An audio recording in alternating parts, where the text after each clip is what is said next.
Level 2 training के season 3 की हर class की शुरुआत हम त्रिपदी वंदना के साथ करते हैं। आज भी हम वही करेंगे। So I request each one of you कि आप सबके हाथ पूरी विनम्रता से नमस्कार मुद्रा में आनंद केंद्र के सामने जुड़े हुए, आंखें कोमलता से बंद। वंदे अरहम, वंदे गुरुवरम, वंदे सचम।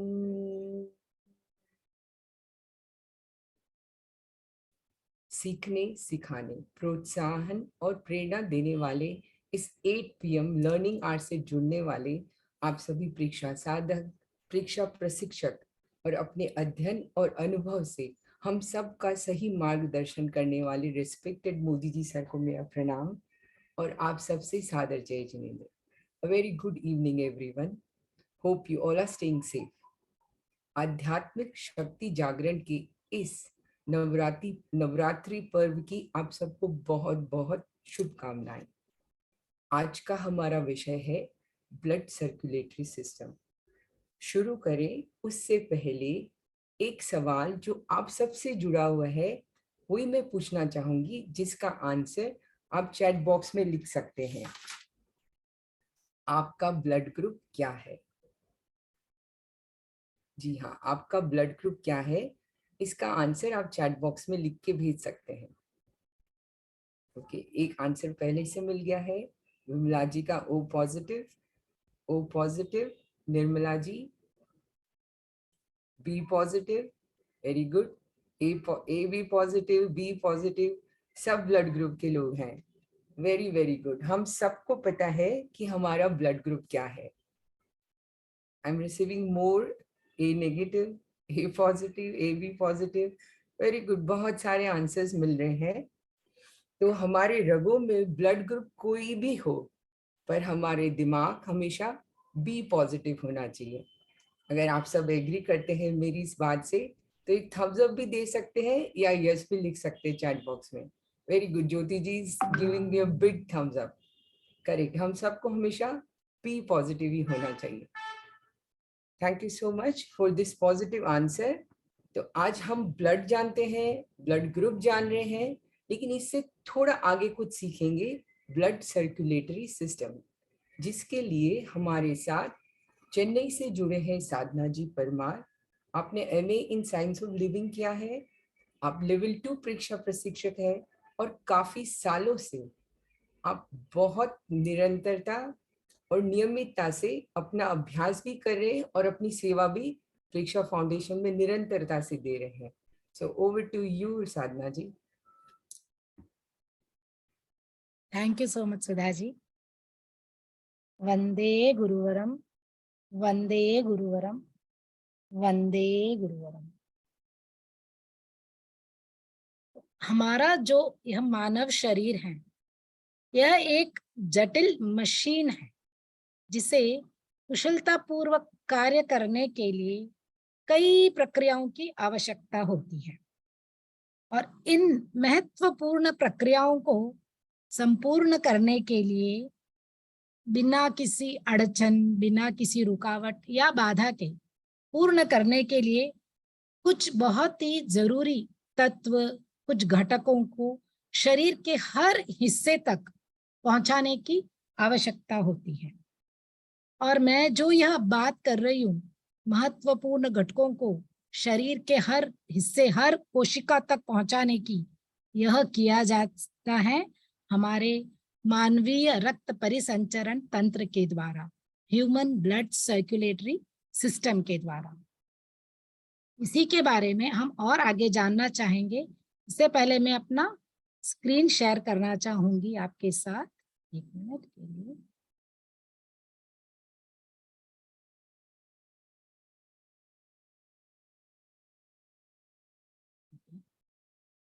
सबसे पहले हमारा ह्यूमन ब्लड सर्कुलेटरी सिस्टम।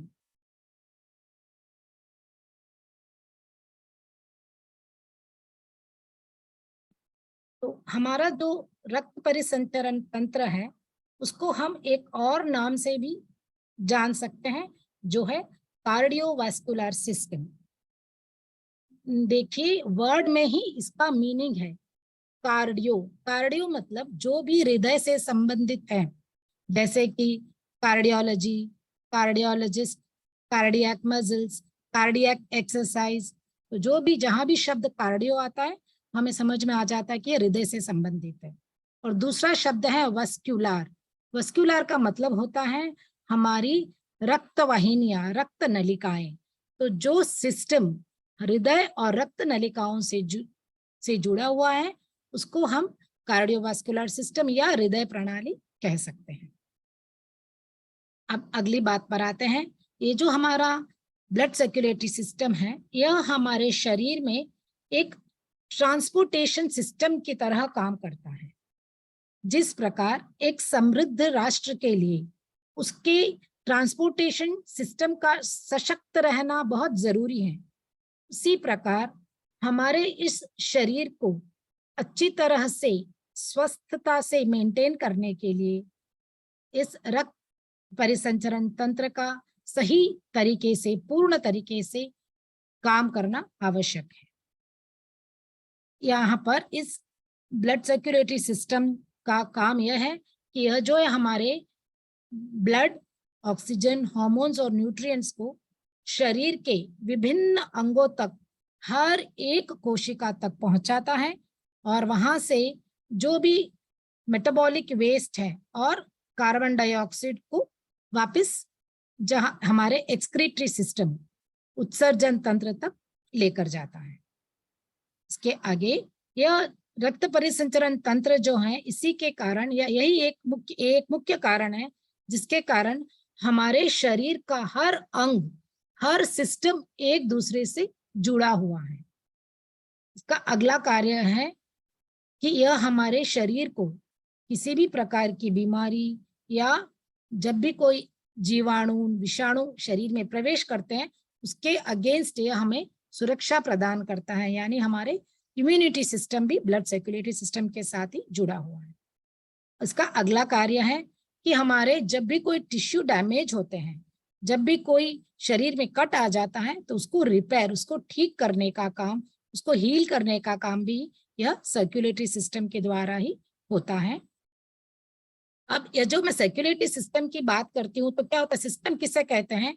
जब हमें सबको पता है कि कोशिका जो होती है, सेल जो होते हैं, हमारे शरीर का एक बेसिक यूनिट है। बहुत सारी कोशिकाएं मिलकर एक टिश्यू या उत्तक बनाते हैं और एक ही प्रकार के उत्तक मिलकर हमारे अवयव या ऑर्गन्स बनाते हैं। और जब बहुत सारे ऑर्गन्स एक कोऑर्डिनेट करके काम करते हैं तब हम उन्हें सिस्टम कहते हैं। तो ब्लड सर्कुलेटरी सिस्टम के इंपॉर्टेंट पार्ट्स हैं हार्ट, जो पंप की तरह काम करता है। फिर दूसरा है ब्लड, जो एक फ्लूइड है, एक तरल पदार्थ है जो आदान प्रदान करता है तत्वों का। और तीसरा है ब्लड वेजल्स, यानी कि रक्त वाहिनियां।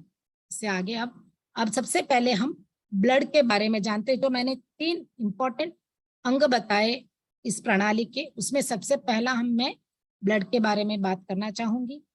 तो पहले हम राइट साइड में जो फंक्शंस ऑफ ब्लड है उसके बारे में कि ब्लड क्या काम करता है उसके बारे में बताना चाहूंगी। तो सबसे पहले है कि हमारे शरीर में, मानवीय शरीर, अडल्ट ह्यूमन बॉडी में 5 से 6 लीटर तक ब्लड रहता है। ब्लड का कार्य है कि जो हमारे बॉडी के हर एक सेल को जरूरत होती है ग्लूकोज और ऑक्सीजन की, ताकि वह ऊर्जा बना सके। ऊर्जा बनाने की प्रक्रिया में क्या होता है, ये बहुत सारे क्षय अपक्षय मेटाबॉलिक वेस्ट जो है वह वहां से निकलता है। तो इसलिए हम ये कह सकते हैं कि जो कोशिका है, यह जो ब्लड है, यह कोशिकाओं को जो जरूरत है उन चीजों की आपूर्ति करता है और वहां से जो वेस्ट होता है लेकर के वापस उत्सर्जन तंत्र की तरफ चले जाता है। उसके बाद है कि यह हमारे शरीर में जो भी अंतःस्रावी ग्रंथियों द्वारा हार्मोन्स प्रोड्यूस होते हैं वो सारे डायरेक्ट ब्लड में रिलीज हो जाते हैं। तो इन हार्मोन्स को शरीर के हर अंग तक पहुंचाने का, हर एक सेल तक पहुंचाने का काम भी यह ब्लड ही करता है। इसका अगला कार्य है कि हमारे शरीर का जो टेम्परेचर है उसको यह मेंटेन रखता है। जो गर्मी है उसको इक्वल तरह से पूरे शरीर में डिस्ट्रीब्यूट करके पूरे शरीर को, टेम्परेचर को एक ही लेवल पर मेंटेन करता है। इसके आगे इसका अगला कार्य है, हमारे शरीर का एक पीएच बैलेंस होता है। पीएच बैलेंस मतलब एसिड और अल्कली का बैलेंस होता है एक हमारे शरीर में।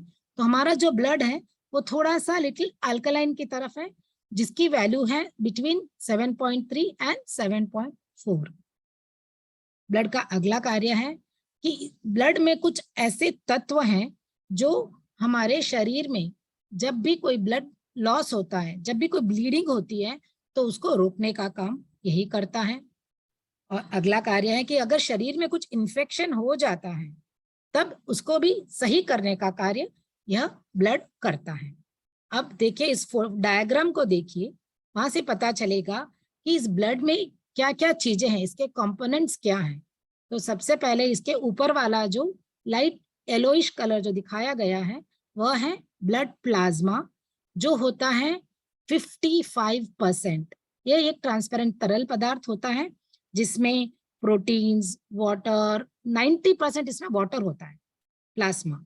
बाकी का जो 10% है वो होते हैं अलग अलग हमारे न्यूट्रिएंट्स, प्रोटीन्स, गैसेस और वो सारे।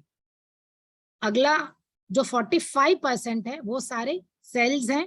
उसमें मुख्य हैं red blood cells, white blood cells और हमारे ब्लड प्लेटलेट्स।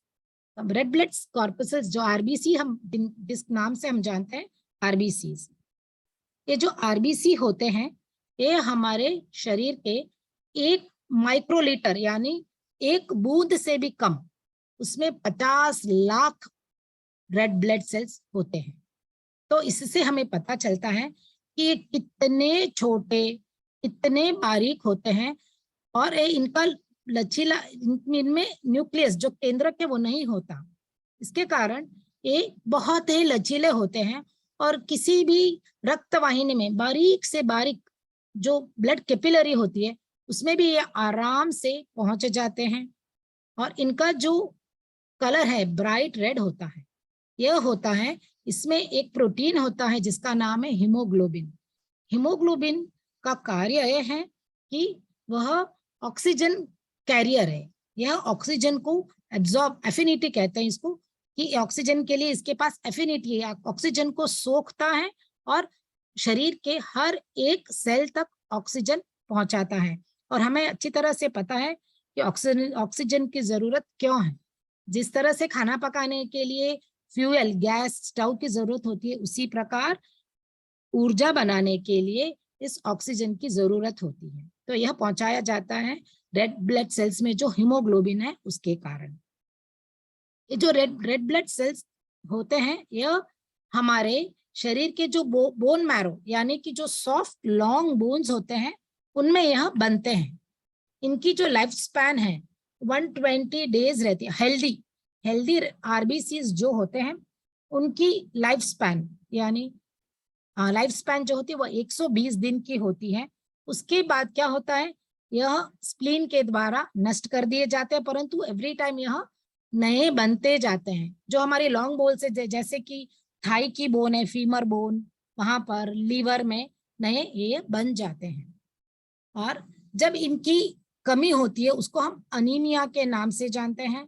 अनीमिया का कारण देखिए, एक तो होता है कि हमारे शरीर में आयरन नहीं है, आयरन की कमी, B12 की कमी, फॉलिक एसिड यानी B9 की कमी, इनके कारण अनीमिया होता है। और कभी कभी क्या होता है, अनीमिया जो वो हेरिडिटरी भी होता है, जन्मजात भी होता है। मतलब कि कभी क्या होता है, जो लाइफ स्पैन 120 डेज होती है आरबीसीज की, तो हमारे अंदर कुछ ह्यूमन इंसान के शरीर में ऐसी कुछ डिफॉर्मिटी होती है कि लाइफ स्पैन 120 डेज के पहले ही ये नष्ट हो जाते हैं। उसके कारण फिर ये अनीमिया होता है। और एक कारण यह भी है कि इनका जो शेप होता है, कभी कभी ये जो सिकल होता है जो नारियल तोड़ने का होता है ना, उसका शेप के हो जाता है। उसके शेप के हो जाने से क्या होता है, यह एक दूसरे को आपस में मार देते हैं। तो उसके कारण भी हमें अनीमिया, इस तरह से और भी कारण होते हैं, जैसे कि जब लॉस ऑफ ब्लड बहुत सारा हो गया, कोई एक्सीडेंट हो गया और आयरन की बहुत कमी हो गई, उसके कारण ये सब अनीमिया होते हैं। और इसके सोर्सेस के बारे में आपको पता है। सोर्सेस हैं जैसे जो भी डार्क ग्रीन लीफी वेजिटेबल्स है, बीटरूट है, अनार है, अंजीर है, खजूर है, इन सब में काफी आरबी हीमोग्लोबिन रहता है। उसके बाद में नेक्स्ट पॉइंट पर आना चाहूंगी, white blood cells WBC। WBC जो होते हैं वह 1 माइक्रोलीटर में 5000 से 11000 तक है, जबकि मैंने बताया RBCs जो हैं वह 50 लाख है। और ये इतने कम होते हैं संख्या में, फिर भी इनका रोल बहुत बड़ा होता है। जब भी हमारे शरीर में किसी भी प्रकार के जीवाणु, विषाणु, कीटाणु, कोई भी वायरस, माइक्रोब्स, बैक्टीरिया जब एंटर करते हैं तो यह एक सेना की तरह काम करते हैं। जो देश की सेना होती है जिसमें आर्मी, नेवी, एयरफोर्स सब सेना आ जाती है, उसी प्रकार हमारे शरीर में जब भी कोई बाहरी पैथोजन एंटर करता है तो उनको मारने में, भगाने में यह सक्षम रहते हैं। कभी ये उनको मार करके उनका नष्ट करते हैं, कभी उनको निगल लेते हैं, कभी उनको वहां पर एलर्जी प्रोड्यूस कर देते हैं और अपने आप को ये बहुत मल्टीप्लाई कर लेते हैं। जरूरत के वक्त बहुत सारा अपने आप को मल्टीप्लाई कर लेते हैं और हमारे शरीर के अंदर एक डिफेंस मैकेनिज्म की तरह काम करते हैं। ये जो होते हैं ब्लड बेस WBC, यह भी हमारे जो बोन मैरो है, सॉफ्ट लॉन्ग बोन्स के अंदर ही ये भी मैन्युफैक्चर होते हैं। अब नेक्स्ट कंपोनेंट है ब्लड का, पहले मैंने बताया RBC, फिर मैंने बताया WBC, अब तीसरा कंपोनेंट है ब्लड प्लेटलेट। ये 1 माइक्रोलीटर यानी 1 बूंद से भी कम में 2.5 लाख होते हैं। RBC 50 लाख, WBC 5000 से 11000 नॉर्मल कंडीशन में, और प्लेटलेट जो है वो 2.5 लाख 2.5 लाख होते हैं। ये बहुत छोटे होते, बहुत बारीक होते हैं और इनका कार्य है कि जब भी कोई हमारे स्किन में कट आ जाता है, हम जब किचन में काम करते हैं, कहीं गिर जाते हैं तो आप रक्त बहने लग जाता है, तो उस वक्त क्या होता है, जैसे ही हमारा रक्त बहने लग जाता है ब्रेन में सिग्नल जाता है और वहां से फिर प्लेटलेट, ब्लड में सिग्नल आएगा, उसका मैसेज आएगा, ब्लड से प्लेटलेट्स रिलीज होंगे। प्लेटलेट में से एक सब्सटेंस निकलता है जिसका नाम है थ्रोम्बोप्लास्टिन। इसका काम होता है कि यह जो डैमेज हमारा ब्लड वेसल हुआ है, जो रक्त वाहिनी डैमेज हुई है, वहां पर आकर के एक जाली नुमा, एक नेट नुमा, मेश जैसा एक स्ट्रक्चर बना करके उसको कवर कर देता है और हमारा जो रक्त बह रहा होता है वह रुक जाता है, उसका अवरोध हो जाता है। तो ब्लड प्लेटलेट का बहुत इंपॉर्टेंट रोल हमारे ह्यूमन शरीर में, ब्लड जो मानवीय शरीर में होता है। ओके, अब आऊंगी कि जो मैंने रक्त परिसरण तंत्र के 3 अंग बताए, उसमें पहला था ब्लड, दूसरा है हार्ट, हृदय। हाँ, तो ये जो हार्ट है, पहले मैं इसके लोकेशन के बारे में बात करूंगी, फिर स्ट्रक्चर और फिर हम इसका मैकेनिज्म के बारे में। तो देखिए जो हार्ट है हमारे वक्षस्थल में, वहां पर दोनों फेफड़ों के बीच में सिचुएटेड है। हमारे दोनों फेफड़ों के बीच में हमारा हार्ट सिचुएटेड है और इसकी जो साइज होती है, सिर्फ आप अपनी मुट्ठी बंद कीजिए, बस इतनी ही साइज हमारे हार्ट की है। इतना बड़ा हमारा शरीर है, हार्ट के बारे में इतना कुछ सुनते हैं, परंतु इसकी साइज देखिए, सिर्फ हमारे मुट्ठी जितनी, जिसका वजन 250 से 300 ग्राम, पाव किलो, बस हमारा इतना बड़ा मानव शरीर और 2.5 किलो, 250 ग्राम का हमारा हार्ट है। हार्ट का काम है पंप करना, बस यह इसका काम सिर्फ उतना ही है कि यह जो ब्लड होता है इसको पहुंचाना, वापस इसमें आता और ये आगे पहुंचाता रहता है। हार्ट का काम उतना ही रहता है। हार्ट जो है 1 मिनट में, हार्ट हमारा धड़कता है तो यह 1 मिनट में 70 to 72 टाइम्स 1 मिनट में धड़कता है। तो जब एक धड़कन होती है उसमें 70 ml ब्लड पंप होता है। तो जब 70 to 72 टाइम्स 1 मिनट में यह पंप करता है तो अप्रोक्सीमेटली 5 लीटर जितना ब्लड 1 मिनट में पंप कर जाता है। और हमारे शरीर में nearly 5 to 6 litres pump blood ही रहता है और 1 मिनट में हमारा सारा ब्लड पंप हो जाता है। ये हार्ट की जो मसल्स होती हैं ये इनको हम कार्डियक मसल्स कहते हैं। ये जो कार्डियक मसल्स होती हैं यह इनवॉलंटरी होती है, यानी कि अनैच्छिक। ये इनके ऊपर हमारा कंट्रोल नहीं रहता है। ऑटोनॉमस नर्वस सिस्टम जो है हमारा, स्वतंत्र नाड़ी तंत्र, स्वायत्त नाड़ी तंत्र, उसके अंडर में रहती है कार्डियक मसल्स। परंतु क्या है, ये जो हृदय की मांसपेशियां है, कार्डियक मसल्स की जो बात कर रही हूँ, ये इनकी स्ट्रेंथ के ऊपर हमारी हार्ट की वर्किंग कैपेसिटी डिपेंड करती है। यानी कि ये जो कार्डियक मसल्स हैं, ये लाइनिंग जो होती है ब्लड की, ये सारी कार्डियक मसल्स से बनी हुई होती है। इनका लचीला रहना बहुत ज्यादा जरूरी है। ये लचीली रहेगी तो हार्ट का काम मैंने बताया पंप करना है, तो हार्ट अपने क्षमता के अनुसार अच्छी तरह से काम कर पाएगा। तो जो हार्ट के पंप करने की जो क्षमता है उसके लिए हम कह सकते हैं कि ये कार्डियक मसल्स ही जिम्मेदार होती हैं। तो कार्डियक मसल्स को हेल्दी रखने के लिए जरूरी है कि हम वैसी एक्सरसाइज करें डे टू डे बेसिस में, डेली में नियमित रूप से, जिससे हमारी हार्ट की धड़कन बढ़ जाए, एक्सरसाइज करने के दौरान बढ़ जाए। इसीलिए कहा जाता है कि जॉगिंग करें तो कभी हम ब्रिस्क वॉकिंग भी करें, कभी हम थोड़ा सा दौड़े भी, कभी हम थोड़ा सीढ़ियां, कभी नहीं डेली थोड़ी सीढ़ियां भी चढ़े, थोड़ा मेहनत वाली एक्सरसाइज हमें करनी है ताकि हमारी हार्ट की जो मांसपेशियां हैं इनका लचीलापन बरकरार रह सके। ओके, अब स्ट्रक्चर ऑफ द हार्ट। अब स्ट्रक्चर ऑफ द हार्ट में मैं आपको बताना चाहूंगी कि कैसा होता है अपना हार्ट। अपना हार्ट देखिए, सबसे पहले जो हमारा हार्ट जो है वह 2 भागों में विभाजित है, divided in 2 parts. Right side, ये राइट साइड है और ये लेफ्ट साइड है। इन दोनों को जो अलग करता है उसको हम सेप्टम कहते हैं। परंतु क्या होता है, जो राइट साइड का हार्ट है इसका कोई भी डायरेक्ट रिलेशन लेफ्ट साइड के हार्ट से नहीं है। लेफ्ट साइड के हार्ट का कोई भी डायरेक्ट कम्युनिकेशन राइट साइड के हार्ट से नहीं होता है। और ये जो राइट साइड का हार्ट होता है इसमें कभी भी डीऑक्सीजनेटेड ब्लड रहता है, यानी ऑक्सीजन रहित, बहुत लिटिल मान, बहुत कम मान। ये जो ब्लू कलर से इंडिकेट किया गया है यहाँ पर, ये राइट साइड का हार्ट, यहाँ पर कभी भी डीऑक्सीजनेटेड ब्लड रहता है। और जो लेफ्ट साइड का हार्ट है यहाँ पर कभी भी ऑक्सीजनेटेड, जो रेड कलर में यहाँ पिक्चर डायग्राम में दिखाया गया है, यहाँ पर कभी भी ऑक्सीजनेटेड ब्लड रहता है। और दोनों साइड का जो है, एक राइट और लेफ्ट, दोनों साइड के हार्ट में 2-2 चेम्बर्स रहते हैं। जो राइट साइड है उनको हम एट्रियम या आलिंद कहते हैं, और जो लेफ्ट साइड के हैं उनको हम वेंट्रिकल या निलय कहते हैं।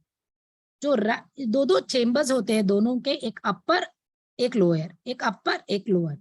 जो अपर राइट साइड का अपर है उसको हम कहेंगे राइट एट्रियम, और जो लोअर है नीचे उसको हम कहेंगे राइट वेंट्रिकल।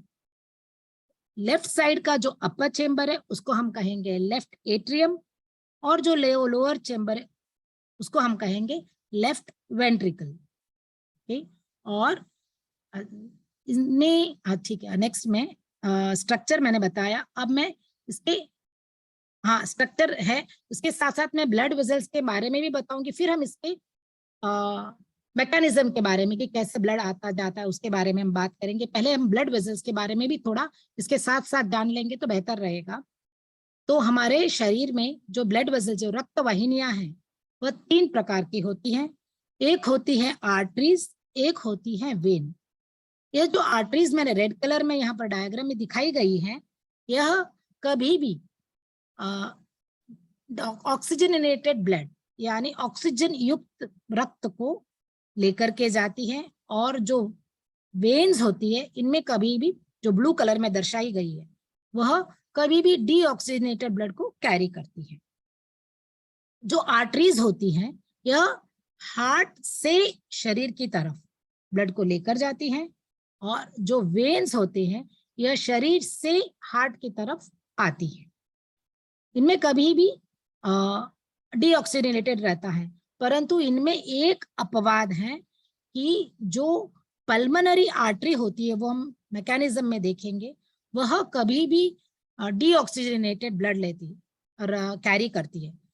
क्यों हमने बताया कि आर्टरीज कभी भी ऑक्सीजनेटेड ब्लड कैरी करती है, परंतु एक पल्मोनरी आर्टरी ऐसी है जिसमें ऑक्सीजन रहित रक्त होता है।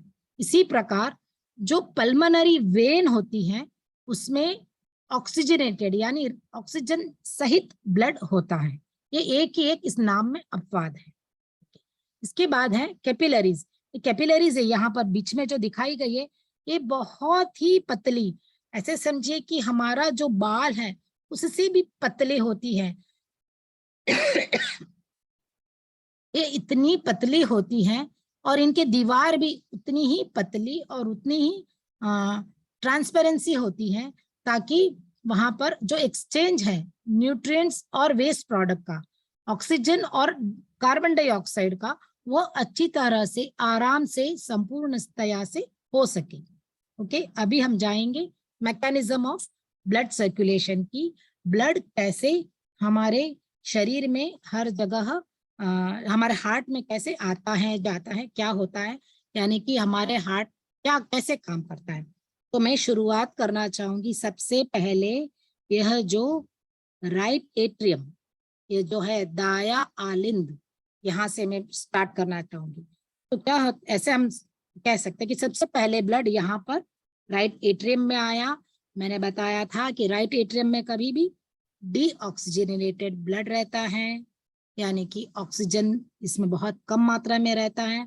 तो ये जो दो है superior vena cava, inferior vena cava, ये दो है, यहाँ ये अपने पूरे शरीर से ब्लड को एकत्रित करके इधर राइट एट्रियम, इधर ऊपर वाला चेम्बर जो है यहाँ पर लाता है, यहाँ पर आता है। इन दोनों के बीच में, अपर और lower, right atrium right ventricle के बीच में यह ट्राइकस्पिड वॉल्व होता है। हमारे शरीर हृदय में मुख्यतया 4 वॉल्व होते हैं। ये ट्राइकस्पिड वॉल्व है, यह माइट्रल वॉल्व है इस तरफ के दोनों के बीच में, और यह जो है यह आयोर्टिक वॉल्व है, और यह जो है एक और ये पल्मोनरी वॉल्व जो जाए, मैं बता दूंगी कि ये कब कब आते हैं बीच में। अब 4 वॉल्व है। तो अब ब्लड यहाँ पर आया, राइट एट्रियम में आया। अब हार्ट बीट हुआ, हार्ट धड़का, तो यह जो होता है पल्मोनरी या ट्राइकस्पिड वॉल्व, ये ट्राइकस्पिड वॉल्व ओपन होता है।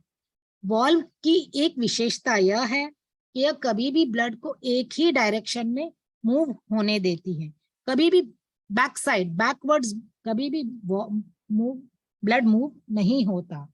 ये 1 वे ट्रैफिक के जैसे ही है। तो ये ट्राइकस्पिड वॉल्व ओपन हुआ, ब्लड राइट एट्रियम से इधर नीचे राइट वेंट्रिकल में पहुंचता है। अब राइट वेंट्रिकल से हार्ट जाना है लंग्स की तरफ, तो यहाँ पर जो वॉल्व है ये वाला, यहाँ पर होगा ये वाला पल्मोनरी वॉल्व। पल्मोनरी वॉल्व जैसे ही ओपन हुआ, हार्ट आगे पल्मोनरी आर्टरी में गया। देखिए यहाँ डीऑक्सीजनेटेड ब्लड है और मैं इसको पल्मोनरी आर्टरी बता रही हूँ। यही मैंने बताया था कि एक नाम आर्टरी में अपवाद होता है।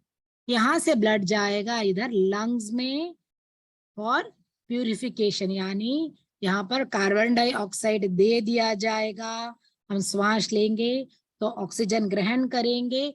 अब ब्लड ऑक्सीजन लेकर के यहाँ ये जो पल्मोनरी वेन है इनमें ये यहाँ पर लेकर आता है, और ये लेकर आएगा इस अपर चेम्बर में, यानी कि जो लेफ्ट एट्रियम है, जो बाया आलिंद है, वहां पर अब ऑक्सीजनेटेड ब्लड पहुंच गया, यहाँ पर पहुंचा। अब हार्ट जैसे ही संकुचन होता है तब यह जो माइट्रल वॉल्व है ये वाला, ये ओपन होता है।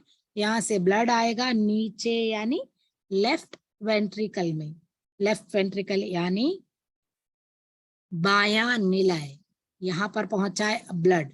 जैसे ही हार्ट रिलैक्स हुआ, ब्लड यहाँ पर पहुंचा।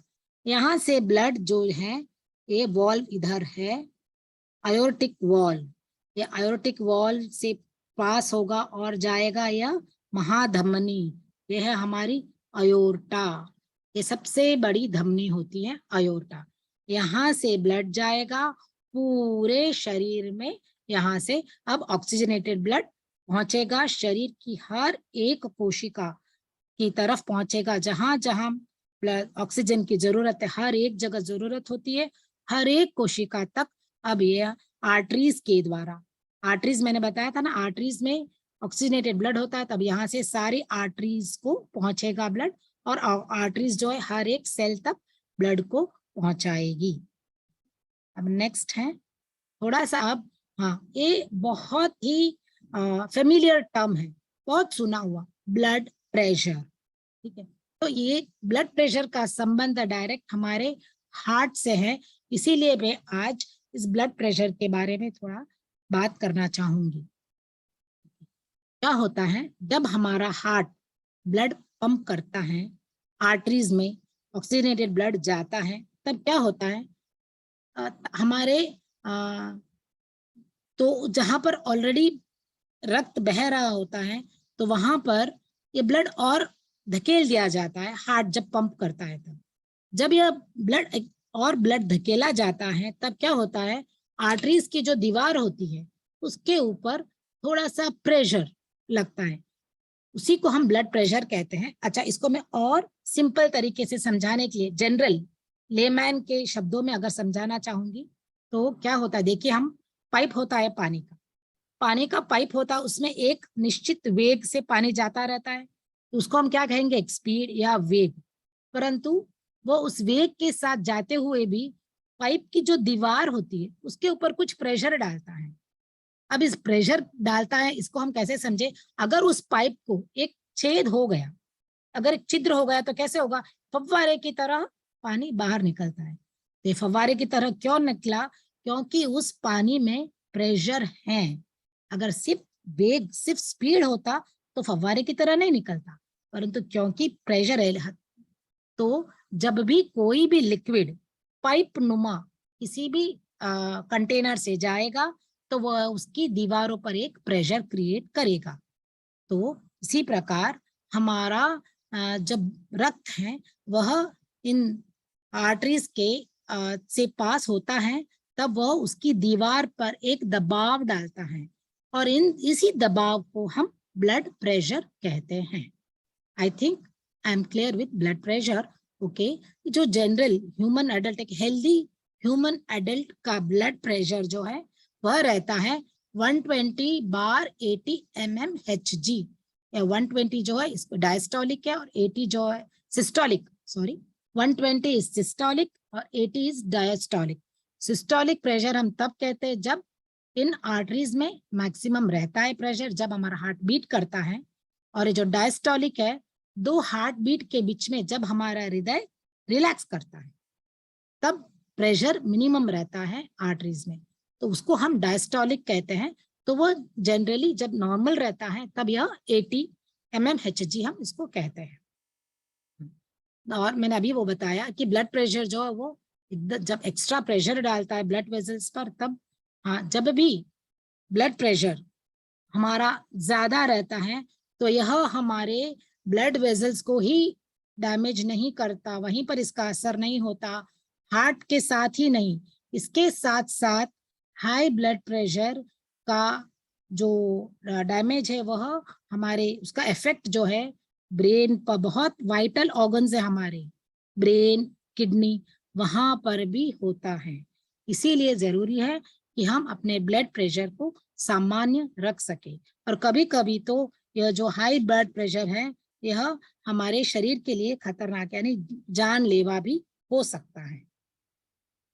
हाँ, तो अब यह हाई ब्लड प्रेशर जो है इसके क्या कारण हो सकते हैं, तो इसके कारण है कि सबसे पहला कारण है ओबेसिटी, मोटापा, हमारा शरीर का जो आइडियल वेट है उससे एक्स्ट्रा रहना।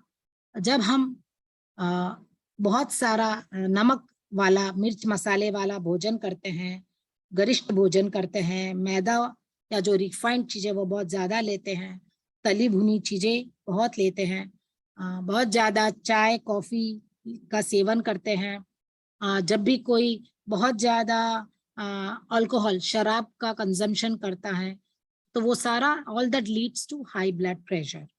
और एक कारण है कि हम नियमित रूप से व्यायाम नहीं करते, वो भी हाई ब्लड प्रेशर का एक बहुत अपर्याप्त व्यायाम। उसके अलावा लैक ऑफ गुड स्लीप, अगर हमारी रात की नींद अच्छी तरह से नहीं हो रही है। इसके अलावा असंयम एवं तनावपूर्ण जीवन शैली, और चिंता में रहना, क्रोध में रहना, भय में रहना, मानसिक विचारों में बने रहना, तो ये सारा ब्लड प्रेशर के कारण पक्के निश्चित रूप से बन ही जाते हैं। इसके अलावा जो कोलेस्ट्रॉल है उनका हमारे ब्लड वेसल में जम जाना, तो उसके कारण क्या होता है, आर्टरीज में से ब्लड आराम से पास नहीं हो पाता, और वो जो फिर क्या होता है, एक्स्ट्रा प्रेशर डालना पड़ता है हार्ट को, तब वो इसके कारण हमारा ब्लड प्रेशर बढ़ जाता है। तो इसके लिए अब हम क्या करें, तो इसके लिए हमारे पास बहुत अच्छा सा उपाय है। प्रेक्षा ध्यान में इसका एकदम सही जवाब है। अगर हम प्रेक्षा ध्यान का कोई भी प्रयोग अगर नियमित रूप से करते हैं, तो हमारा जो ब्लड प्रेशर है वह सामान्य रह सकता है, भले ही वह हाई ब्लड प्रेशर हो या लो ब्लड प्रेशर हो। अगर हम प्रेक्षा ध्यान का नियमित रूप से अभ्यास करते हैं तो ब्लड प्रेशर को हम मेंटेन कर सकते हैं। तो और उसमें भी सबसे जरूरी, सबसे कारगर उपाय, महत्वपूर्ण उपाय है कायोत्सर्ग। कायोत्सर्ग को देखिए हम और एक नाम अगर इंग्लिश में कहेंगे तो क्या है, रिलैक्सेशन, शिथिलीकरण। तो जब हम कायोत्सर्ग में शिथिलीकरण करते हैं, जागरूकता के साथ ये प्रयोग करते हैं, तो स्ट्रेस के कारण, टेंशन के कारण आर्टरीज में जो कड़ापन आ जाता है, उसमें बहने वाले रक्त में जो अड़चन या रुकावट आने लगती है, तो कायोत्सर्ग से क्या होता है, हम शिथिल होते हैं, तब वो रक्त वाहिनियां जो होती है, जो आर्टरीज होती हैं, वह अपने ओरिजिनल स्टेट में लौट आती हैं। तो जो बढ़ा हुआ बीपी रहता है वह धीरे धीरे धीरे धीरे धीरे सामान्य आ जाता है। और है कि कायोत्सर्ग में जब शिथिलीकरण होता है, तब हमारे ऑटोनॉमस नर्वस सिस्टम के दो मेन इंपॉर्टेंट भाग होते हैं, सिंपैथेटिक और पैरासिम्पैथेटिक, अनुकंपी और परानुकंपी। तो इन दोनों में भी अच्छी तरह से एकदम बैलेंस क्रिएट हो जाता है, एक संतुलन बन जाता है। और जब पैरासिम्पैथेटिक को एक्टिवेट होने का चांस मिलता है, तो हृदय की जो धड़कन बढ़ी हुई होती है और जो बीपी बढ़ी हुई होती है उसको अपना आप नॉर्मल होने लग जाती है। तो कायोत्सर्ग का एक हम बोल सकते हैं कि रामबाण जो है वो कायोत्सर्ग है, हाई बीपी को नॉर्मलाइज करने के लिए रेगुलरली करना, सही तरीके से करना, रिलैक्स होके करना जरूरी है। अगला हमारा प्रेक्षा ध्यान का प्रयोग है दीर्घ श्वास प्रेक्षा। तो जब हम दीर्घ श्वास करते हैं, प्रेक्षा करते हैं, तब क्या करते हैं, हम धीरे धीरे लंबा श्वास लेते हैं। जब लंबा श्वास लेते हैं तब हमारे फेफड़ों में पर्याप्त मात्रा में ऑक्सीजन पहुंचता है, और जब हम लंबी श्वास छोड़ते हैं, रेचन करते हैं, तब जो कार्बन डाइऑक्साइड है वह भी पर्याप्त मात्रा में बाहर फेंक दिया जाता है, निकाल दिया जाता, उसका डिस्पोजल हो जाता है। तो जब इस तरह से पर्याप्त मात्रा में ऑक्सीजन हार्ट तक पहुंचेगा, शरीर के अंग तक पहुंचेगा, तब क्या होगा, जो हमारे हार्ट, हृदय का कार्यभार है वह घट जाएगा, हृदय को आराम मिलेगा, हृदय की कार्य क्षमता बढ़ जाएगी। ठीक, तो नेक्स्ट और प्रयोग है कि चैतन्य केंद्र प्रेक्षा, हमारे प्रेक्षा ध्यान का। तो जब हम चैतन्य केंद्र प्रेक्षा करते हैं, तो चैतन्य केंद्र कहाँ पर स्थित है, जहां जहां हमारी अंतःस्रावी ग्रंथियां हैं, एंडोक्राइन ग्लैंड्स हैं, वहां पर हमारे चैतन्य केंद्र स्थित है। और जब हम चैतन्य केंद्र प्रेक्षा करते हैं तो क्या होता है, इन अंतःस्रावी ग्रंथियों से जो हार्मोन्स निकलते हैं, तो इन हार्मोन्स का काम क्या होता है, ये हमारे भावों पर नियंत्रण करते हैं, हमारा ग्रोथ, हमारी पर्सनालिटी पर इनका बहुत बड़ा प्रभाव होता है। और चैतन्य केंद्र प्रेक्षा करने से इन हार्मोन्स के जो सिक्रेशंस हैं वो एकदम बैलेंस हो जाते हैं, और जब हार्मोन्स बैलेंस हो गए तो क्या होगा, जो हार्ट है हमारा वह, उसके ऊपर जो बोझ हो जाता है, एक्स्ट्रा बोझ, वह कम होने लग जाता है। और हाँ, तो वो एकदम नॉर्मल काम करने लग जाता है। मैं हार्मोन्स में एक एग्जांपल लेना चाहूंगी, एड्रिनल ग्रंथि का हार्मोन जो एड्रेनालिन है। जब एड्रेनालिन एक्स्ट्रा अमाउंट में रिलीज हो जाता है तब क्या होता है, उसका सिक्रीट होता है जब वह, तब वह हमारे हार्ट बीट को बढ़ा देता है, हमारे हार्ट के रेट को बढ़ा देता है। तो उसके कारण हमारे हृदय का कार्यभार बढ़ जाता है। और तो हमने अगर चैतन्य केंद्र परीक्षा की तो क्या होगा, यह जो एड्रेनालिन रिलीज हुआ है इसका जो स्राव है वह संतुलित हो जाएगा और सब कुछ बैक टू नॉर्मल हो जाएगा। हाँ, तो ये परीक्षा ध्यान के जो मुख्य अंग है उसके अलावा जो सहायक अंग हैं उनके द्वारा भी हम जो बीपी है, जो हृदय के से संबंधित जो भी बीमारी है उनको हम कम कर सकते हैं। तो मैं इधर थोड़ा सा हाई बीपी के जो है प्रेक्षा थेरेपी उनके बारे में बताना चाहूंगी।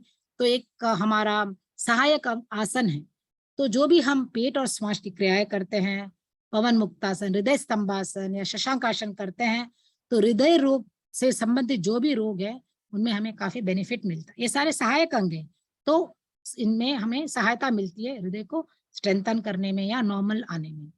प्राणायाम में हम अनुलोम विलोम प्राणायाम या चंद्रभेदी प्राणायाम कर सकते हैं। परीक्षा में बताया है, मेन प्रयोग के अलावा हार्ट पर जब ग्रीन कलर का ध्यान करते हैं उससे भी काफी फायदा होता है। और अनुप्रेक्षा में जब हम अनुप्रेक्षा करते हैं कि मेरा हृदय स्वस्थ हो रहा है, मेरा हृदय स्वस्थ हो रहा है, इस तरह से जब हम अनुप्रेक्षा करते हैं, बार बार हम यह अनुप्रेक्षा करते रहते हैं, तब इससे हमारा हृदय स्वस्थ होने लग जाता है।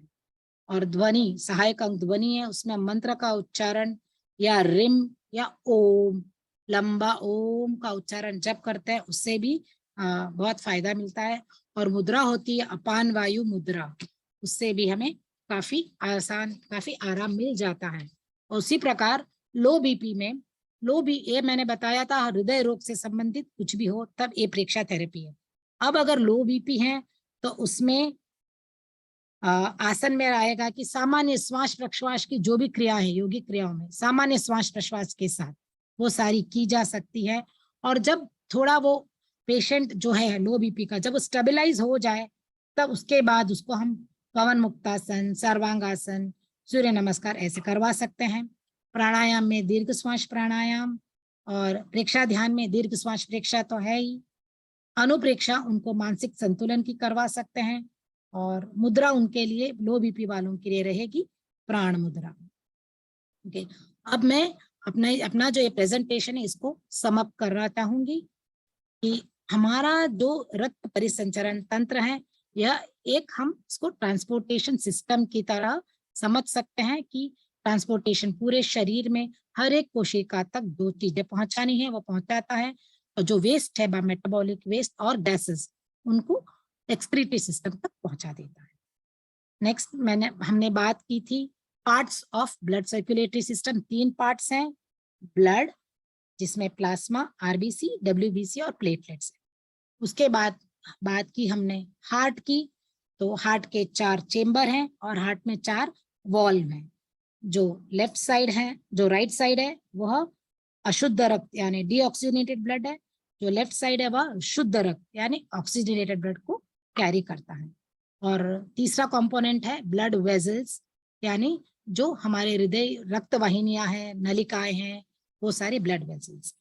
और ब्लड में क्या क्या होता है, ब्लड में होता है 55% प्लाज्मा होता है, रिमेनिंग जो 45% है उसमें रहते हैं आरबीसी, जिसका हीमोग्लोबिन बहुत इंपॉर्टेंट पार्ट है, जिसके लिए आयरन बहुत जरूरी है। फिर होता है डब्ल्यूबीसी जो एक आर्मी की तरह काम करता है, और प्लेटलेट्स होते हैं जो रक्त को बहने से रोक लेते हैं। उसके बाद है heart which acts as a pump. Heart के बारे में हमने अच्छी तरह से डिटेल में जाना, हार्ट के स्ट्रक्चर के बारे में जाना कि कितने पार्ट होते हैं, उसके मैकेनिज्म के बारे में जाना कि कहाँ से अशुद्ध आता है, वॉल्व के द्वारा पास होकर के फिर लंग्स में जाता है, शुद्ध होने के लिए और वापस हार्ट में आके पूरे शरीर में पहुंच जाता है। फिर 3 टाइप्स ऑफ ब्लड वेजल्स होते हैं हमारे शरीर में। आर्टरीज जो शुद्ध रक्त कैरी करते हैं, वेन्स जो कार्बन डाइऑक्साइड युक्त ब्लड को कैरी करते हैं, और जो बारीक पतले होते हैं वो होता है कैपिलरीज, ताकि शरीर के हर एक कोशिका तक सारा सामान पहुंच सके। उसके बाद मैंने ब्लड प्रेशर के बारे में बात किया था। तो जो भी हमारे डिफरेंट टेक्निक्स है प्रेक्षा मेडिटेशन के, उनसे हम हृदय रोग से संबंधित सारे हृदय से संबंधित सारे रोगों पर हम विजय पा सकते हैं, कंट्रोल पा सकते हैं। इसी के साथ मेरा ये प्रेजेंटेशन खत्म होता है। ओम अरहम। Thank you so very much. Thank you Sudha ji. White blood cells हमारी अपनी our own defense army to protect us from any infection। कोई भी infection हो उससे बचाने के लिए white blood cells हमारे शरीर में हमारी अपनी आर्मी है। और हमारा हार्ट 1 मिनट में अप्रोक्सीमेटली 5 liters of blood को पंप करता है।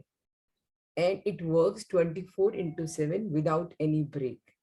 Thank you so much साधना जी, दिल की धड़कन और ब्लड सर्कुलेटरी सिस्टम के संबंध को इतने दिल से हमको समझाने के लिए।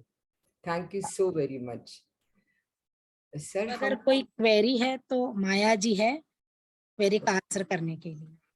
ओके, तो आप में से किसी को भी आज के हमारे इस सत्र से रिलेटेड कोई भी क्वेरी है तो आप पूछ सकते हैं। सर पहले यही क्वेश्चंस ले लें अपने। हाँ, यदि हैंड रेज है तो ले लीजिए। हाँ, अभी हैंड रेज तो कुछ नहीं है और चैट में भी नहीं आया है। जब तब तक आप, हाँ जब तक मेरे पास 2 क्वेश्चंस हैं, मैं लास्ट में ले सकता हूँ। माया जी आए हो तो माया जी के एक्सपर्ट व्यू भी ले लीजिए जी, वो बोलना चाहते हैं तो। ओके माया मैम।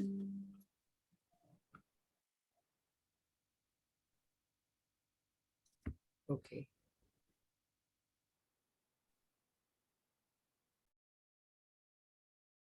माया मैम, आप अपने आप को अनम्यूट करिए और आज के हमारे इस सेशन से। हाँ, जय जिनेंद्र।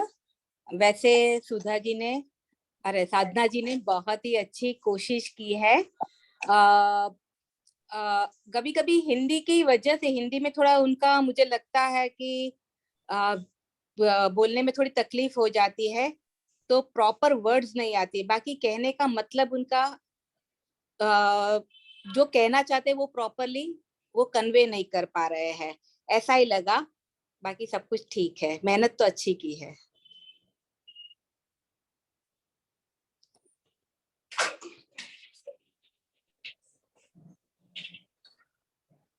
आप जब तक क्वेश्चंस आए आज के सेशन में, साधना जी अभी बने रहें और हैंड रेज होते हैं या चैट बॉक्स में आते, तब तक मेरे पास 2 क्वेश्चंस हैं। पहला क्वेश्चन नीलम जी का है कि यदि हम जूम पर किसी को ध्यान कराते हैं और ऐसे में यदि वो ध्यान से वापस ना लौटे तो क्या करें? ऐसी परिस्थिति में सामान्यतः तो नए साधक के साथ तो ऐसी समस्या होती नहीं है कि वो ध्यान में इतना गहरा चला जाए कि वापस ना लौटे।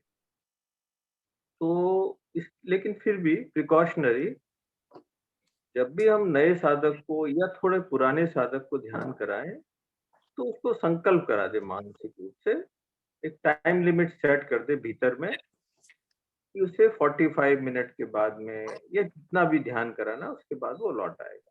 सेकंड, उसको संकल्प ये करा दें कि शरण सूत्र के साथ ही वो वापस आ जाएगा।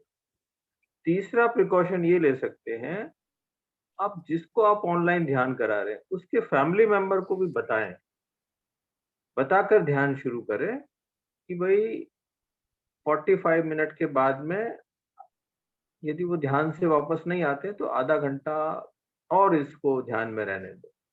कई बार ऐसा होता है ध्यान में इतना आनंद आता है या इतना गहराई में चले जाते हैं कि वापस आने की इच्छा भी नहीं होती है, तो उनको रहने दे ध्यान में।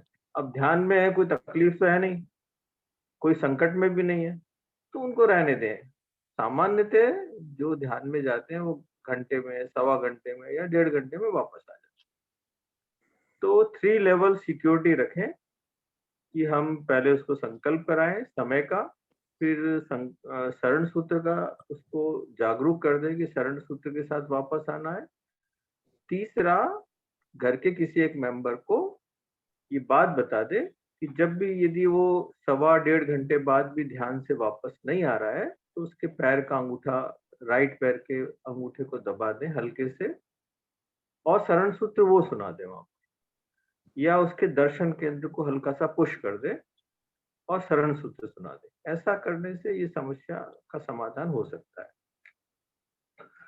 दूसरा एक क्वेश्चन मेरे पास अक्सर कई लोग पूछते हैं कि जिसका आभा मंडल बहुत अच्छा होता है और जिसके भीतर पॉजिटिव एनर्जी होती है, उसके पास जाने से भी बहुत अच्छा लगता है और उसके पास जाने से शांति मिलती है, अच्छा लगता है। अब क्या यदि हम किसी नेगेटिव एनर्जी वाले के साथ चले जाएं तो क्या होगा? इसमें नेचुरली जब हमको पॉजिटिव एनर्जी प्रभावित करती है तो हमको निश्चित रूप से नेगेटिव एनर्जी भी प्रभावित कर सकती है। इसका उपाय यही है कि हमको अपना आभा मंडल स्ट्रांग करना पड़ेगा। यदि हमारा आभा मंडल स्ट्रांग है, हमारी मन की स्थिति, चित्त की निर्मलता यदि है, तो दूसरे के आभा मंडल का हमारे ऊपर प्रभाव नहीं पड़ता, हमारे आभा मंडल का उस पर प्रभाव जरूर पड़ेगा।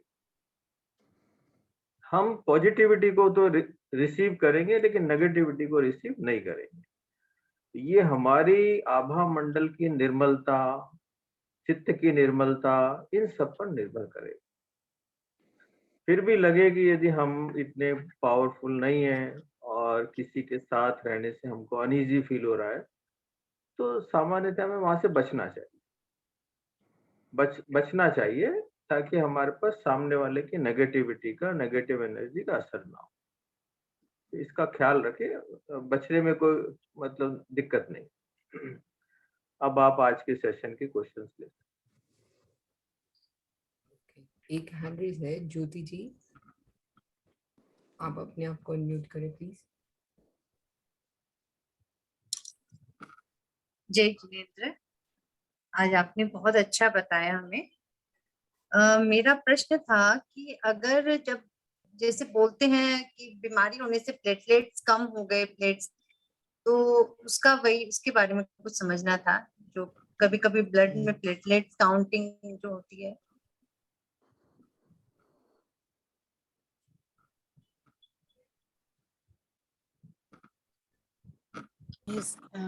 सुधा जी, माया जी। हाँ,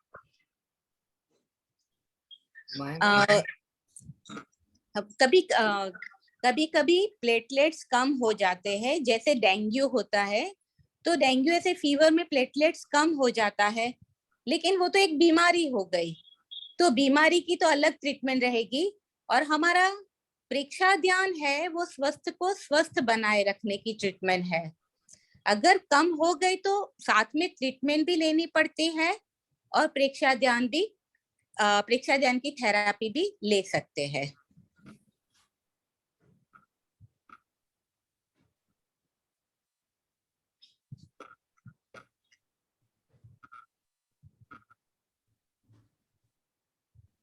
ज्योति जी, आप जो पूछना चाह रहे थे, जानना चाह रहे थे, इज इट क्लियर कि आपको और भी कुछ पूछना है?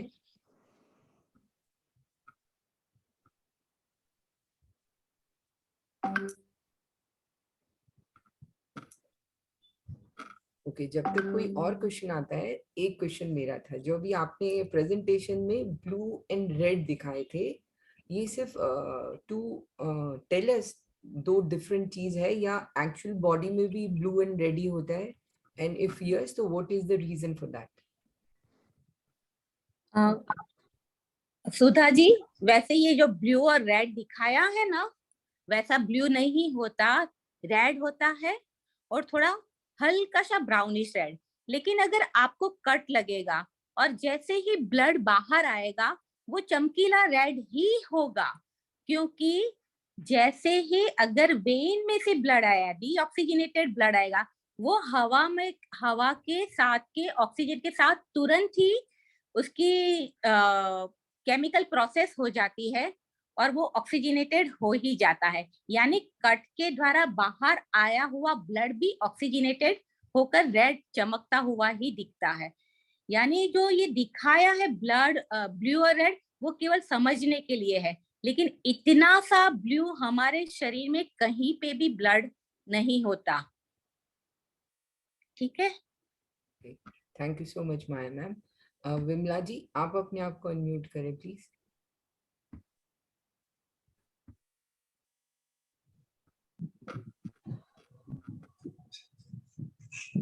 हेलो, जय जिनेंद्र सभी को। आवाज आ रही है?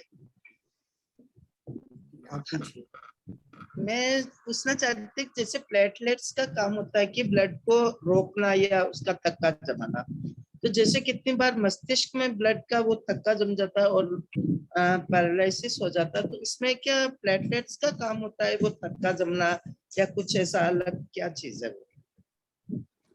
जी नहीं विमला जी, जो मस्तिष्क में ब्लड जम जाता है वो हमारे हाई ब्लड प्रेशर की वजह से कभी कभी वहाँ छोटी सी कैपिलरीज, ब्लड वेसल्स, रक्तवाहिनी टूट जाती है और वो रक्तवाहिनी में से बाहर आ जाती है, इसीलिए वहाँ थक्का जम जाता है। ये चीज बिल्कुल डिफरेंट चीज है, इसका प्लेटलेट से इतना कुछ लेना देना नहीं है, वो blood pressure, high blood pressure से लेना है। ठीक है, okay okay okay.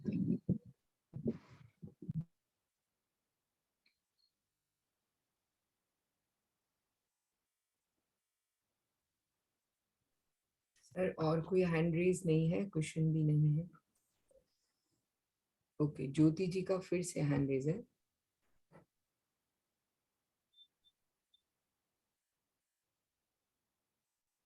Jyoti ji please ask your question. एक क्वेश्चन था, मेरे कजन ब्रदर्स को हीमोफिलिया की बीमारी है, तो क्या प्रेक्षा मेडिटेशन से क्या वो ठीक हो सकता है? क्योंकि इसका अभी तक क्योर तो कुछ है नहीं कहीं, तो क्या अपने है इसमें कुछ है? हीमोफीलिया में जो ब्लड का आयन होता है वो बढ़ जाता है, तो उसके लिए ये थोड़ा हेरिडिटरी भी रह जाता है कभी कभी, तो उसके लिए हम लोग प्रेक्षा मेडिटेशन में हम अपनी हेल्थ को ही अच्छा रख सकते हैं कि भाई रेगुलरली प्राणायाम करे, अपनी लाइफस्टाइल मेंटेन करे, रेगुलरली एक्सरसाइज करे, ये सब ठीक अच्छी तरह करे तो बस दैट इज इनफ। बाकी जो मेडिकल ट्रीटमेंट जो लेनी पड़ती है वो तो लेनी ही चाहिए। ओके। इसमें एक बात, जैसे अब कोई भी प्रॉब्लम हो, दो प्रयोग ऐसे हैं जो हर बीमारी में काम आने वाले। जैसे एक तो है रिलैक्सेशन का प्रयोग और एक है हमारा दीर्घ श्वास प्रक्रिया का प्रयोग। कोई भी तरह की प्रॉब्लम हो, इवन कैंसर हो, कोई भी प्रॉब्लम हो, आप ये दोनों प्रयोग करेंगे। अब इसका उस बीमारी में फायदा कैसा हुआ, कई बार हम उसका रीजन बता नहीं पाते हैं। कैसे करके पूरा साइंटिफिक या तो रिसर्च हो कि भाई ये करने से ऐसा हुआ, ऐसा ऐसा हुआ। देखिए, ये दो प्रयोग आप किसी को भी करा सकते हैं, इसका ना तो कोई साइड इफेक्ट है। तो ये दो प्रयोग आप जब भी किसी को कोई भी प्रॉब्लम हो, ये दोनों प्रयोग करना हर बीमारी में फायदे। चंचल जी, आप अपने आप को अनम्यूट करें प्लीज। जय जिनेंद्र। आज के टॉपिक से रिलेटेड नहीं है मेरा, मैं तो जो इंग्लिश का जो क्लास है वो ज्वाइन करना चाहती थी। मैं फर्स्ट लेवल ट्रेनर ही हूँ, तो क्या मैं वो कर सकती हूँ इंग्लिश के लिए?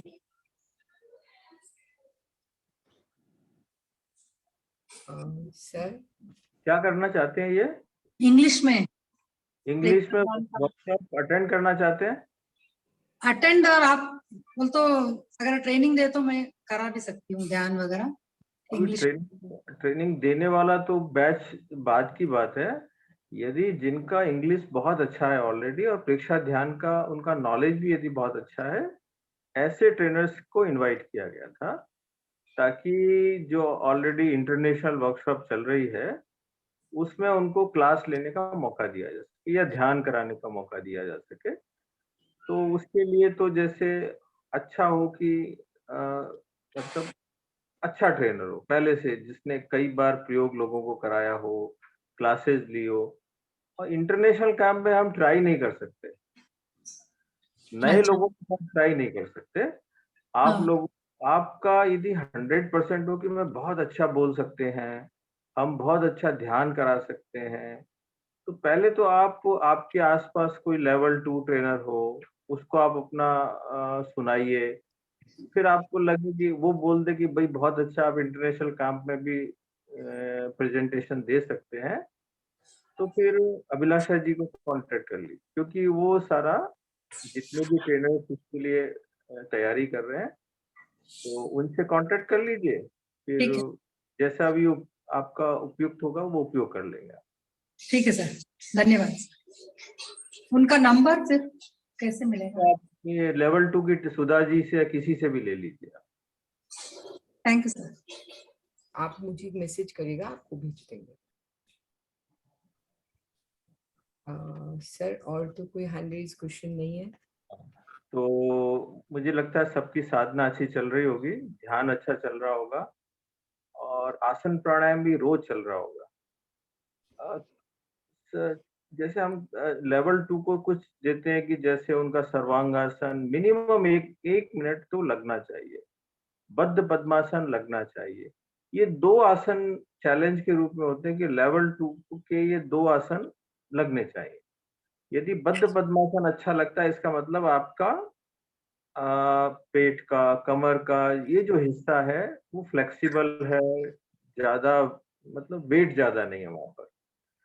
तो मतलब यदि बद्ध पद्मासन लगा सकते हैं तो ऑल 90% से ज्यादा आसन आपके लग जाएंगे। और दूसरा सर्वांगासन, तो सभी लेवल 2 के ट्रेनर ये 2 आसन का अभ्यास करें। यदि बद्ध पद्मासन लगेगा तो आप मुझे ऐसा लगता है कि आप पद्मासन में 1 घंटा ध्यान कर सकते हैं। और सर्वांगासन तभी हो सकता है जब आपकी फ्लेक्सिबिलिटी भी हो और आपका वेट ज्यादा हो। तो इन 2 आसन का विशेष ध्यान रखें और अभ्यास करें। और ध्यान का तो करना ही है कि ध्यान आप यदि करें, अभी 1 घंटे की स्कीम चलाई गई थी, 1 घंटे पर लेवल 2 के सारे ही ट्रेनर को 1 घंटे से ज्यादा ध्यान नियमित रूप से होना चाहिए। ऐसा कोशिश करें, एक साथ हो तो बहुत अच्छा है, नहीं तो 2 बार में कर लें। जैसे सामयिक करते हैं जनरली 50 करीब 48 मिनट, तो उसी 48 मिनट को और 12-15 मिनट एक्सटेंड कर दें। तो ऐसा करें तो सबके लिए बहुत अच्छा रहेगा। और आज का क्रम में ही कुछ क्या लिख रहे थे ये? सर हाँ, सोनल जी का मैसेज है, पद्मासन टाइम पूछ रहे हैं और कौन सा ध्यान करें ये पूछ रहे हैं। कोई सा भी ध्यान करें, ये आपकी रुचि है। आप चैतन्य केंद्र प्रेक्षा करें, दीर्घ श्वास करें, कायोस्म करें, कोई भी ध्यान कर सकते हैं, उसमें कोई नहीं, कोई भी तरह का ध्यान कर सकते हैं। पद्मासन की मुद्रा में करना है वो प्रयोग। और ऐसा जरूरी नहीं कि पद्मासन भी करना, अर्ध पद्मासन में भी कर सकते हैं, लेकिन पद्मासन में भी करने का अभ्यास होना चाहिए। तो आज का क्रम संपन्न करेंगे। पूज्य गुरु चरणों में कृतज्ञता ज्ञापित करेंगे। प्रेक्षा प्रणेता आचार्य श्री महाप्रज्ञ जी के प्रति, प्रेक्षा अनुशास्ता आचार्य श्री महाश्रमण जी के प्रति, और इस लोक में जितने भी आचार्य हैं, गुरु हैं, जो भी वीतरागता का मार्ग बता रहे हैं, कल्याण का मार्ग बता रहे हैं, उन सब गुरुओं के प्रति भी कृतज्ञता। कृतज्ञोस्मि, हम सब पूज्य गुरुदेव के प्रति आभारी हैं। कृतज्ञोस्मि, हम सब पूज्य गुरुदेव के प्रति आभारी हैं। कृतज्ञोस्मि, हम सब पूज्य गुरुदेव के प्रति आभारी हैं। हम सब साधना जी के प्रति, माया जी के प्रति, सुधा जी के प्रति और सब पूरी लेवल 2 टीम के प्रति भी बहुत बहुत आभारी हैं। कृतज्ञोस्मि सर, हम सब आपके बहुत बहुत आभारी हैं। जैसा कि आज हमने जाना, a positive mindset brings positive things. अगर आप एक पॉजिटिव माइंडसेट रखेंगे, बी पॉजिटिव ए पॉजिटिव ब्लड ग्रुप है, लेकिन माइंडसेट बी पॉजिटिव रहेगा तो हम बहुत सारे डिफरेंस ला सकते हैं। और हमने ये भी जाना कि जो निरंतर हमारा हृदय काम करता है उसके लिए हमको नियमित आसन प्राणायाम करना चाहिए। तो मैं ऐसा मानती हूँ कि आप सबका आसन प्राणायाम स्वाध्याय और ध्यान का नियमितता से प्रयास और अभ्यास हो रहा होगा, तो उसमें निरंतरता बनाए रखें। और अगले मंडे हम सब इसी प्लेटफॉर्म पे फिर से मिलेंगे किसी ऐसे ही एक नए ज्ञानवर्धक विषय के साथ। तब तक सतर्क रहिए, सजग रहिए और सरल रहिए अपनी क्रिया और प्रतिक्रिया के प्रति। ओम अरहम।